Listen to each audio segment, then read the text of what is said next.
Welcome back, everybody. Right, so before the break, we were talking about the fact that All Saints were busy with a top of the table clash there against CPUT. Jerome, CPUT have, of course, been playing in the Varsity Shield. They will want to, Alistair Tace and his team, they will want to know that they can do better. Yeah, for sure they would want to, because they fit and they're ready, they have the game plan. And seeing this first half now, I recognize a lot of the players who played in the Shield, so it's not a lot that you see in Varsity Cup or Varsity Shield. They maintain they keep the same team. Okay, so the normal question that I've got for you is, what is the halftime chat here? All Saints are leading.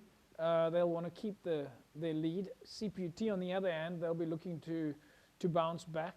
But you did say that the weather conditions, you said at the beginning of the show, the weather conditions is the leveler. But nevertheless, leveler or not, you don't want to go into any game thinking this is going to be a draw. What is the coach, both coaches, saying to their teams at halftime? Look, I suppose All Saints coach will say, guys, perfectly, this is what we decided. We're going to play in CPUT's half and keep them in the 22. And Alistair Tace will obviously tell his players, listen, we can't play around in our 22. We must get out of our 22. Yeah. And the 10 can't play so flat. You need to play a bit deeper so that they can kick. All right, so let's see what happens with the 10s. See if they get out of each other's half. I think with the weather conditions the way it is at the moment, it's pretty tough. But let's take a look. Second half now. All Saints with home ground advantage against CPUT.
right, there we go. Final result then. All Saints 13 points to 5 over CPUT.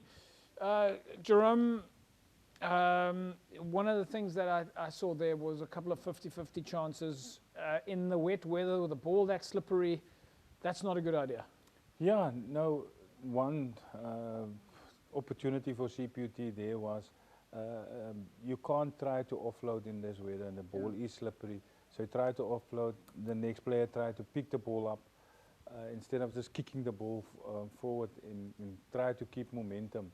So, but I think both teams, the handling in these conditions was quite good. Yeah, you happy with that? But yeah, well done to All Saints. I mean, they maintained to play in the right part of the field. We saw the try that they score. So, well done for them continuing that, and CPUT still couldn't get out of their half. Well, let's quickly take a look at the logs then in Super League B, and you can see this was, of course, a deciding match. All Saints then sitting at number 2 on the log on 7. Well, they've played 7 matches now, 27 points. Jerome, that log in Super League B is actually starting to look quite close there. SK Warmers, of course, that was a big win for them this weekend. I think everybody was talking about that match. It was going to be a derby match always, SK Warmers against Collegians. It was neutral ground. They played at Ravensmead at Tygerberg. But SK Warmers is showing that they're a Super League outfit. They're currently unbeaten in Super League B, and they look like they are going to, well, the way that they're going at the moment, it's going to be tough to beat them. Yeah, look, I heard that they were chirping the SK Warmers, the Collegians players, and say they make the mistake to play Tygerberg because SK said that's their second home ground. Yeah, so, so they were chirping Collegians there. Yeah, look, SK is a quality side, and they've been up in the Super A. Yeah. But Collegians started well this season, so they're not too bad. And if you look at Collegians is having. If you look at where they are, they're number 10. But if you look at the points that they have, so from the 10 till 1 can still, a lot of things can still change there. So just going back to the log there, of course, SK Warmers sitting then at top of the log, followed by All Saints, Franschhoek, CPUT, Belleville Strand, and Hands and Hearts, then followed by Vineyards. So, of course, it was then a win for All Saints, 13-5 over CPUT. CPUT, on the other hand, Jerome, they've still got 2 games in hand, and if we look at the log points there, they're sitting on 18 log points. They are basically still in the top 4.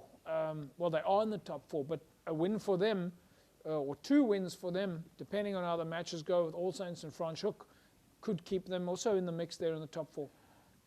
Yeah, look, I mean, if they've only played 5 games and they've got 18 points, so to be 4th, and also what will count in their favour later on in the season. I know Alistair Tays managed the squad quite well. It's basically the same. So squad depth, you know, at the end becomes important. So I think it will be in their favour because they have a big squad. Yeah, well, it is all about playing depth the further you get into the leagues. Right, folks, after the break, we take a look at Unimil up against UWC. Nice to have you with us. We'll be back in a sec.